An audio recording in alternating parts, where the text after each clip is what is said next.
দুনিয়ার কোনো কিছু হাসিল হয়ে যাওয়া এটা সফলতা নয়। একজন মুমিন মুসলিমের মর্যাদা আল্লাহর কাছে এক পাল্লায় যদি একজন মুমিন মুসলিমকে রাখেন, আরেক পাল্লায় পুরো পৃথিবীকে রাখেন।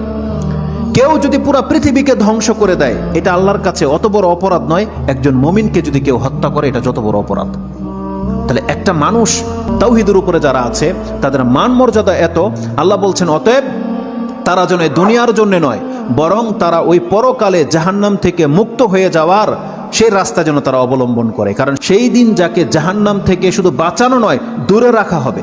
ওয়াউদখিলাল জান্নাহ, আর যাকে জান্নাতে প্রবেশ করিয়ে দেওয়া হবে, আল্লাহ বলছেন ফাকাদে ফাজ, এই হলো সফল কাম।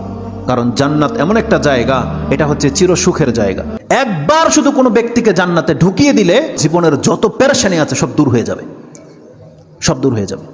তাহলে পরকালের ব্যাপারটা হচ্ছে এমন। আল্লাহ বলতেছেন সেই দিন যাকে জান্নাতে ঢুকিয়ে দেওয়া হবে, আল্লাহ বলছেন এই ব্যক্তি হচ্ছে সফল কাম। তাহলে এই সফলতা আসবে কিসে?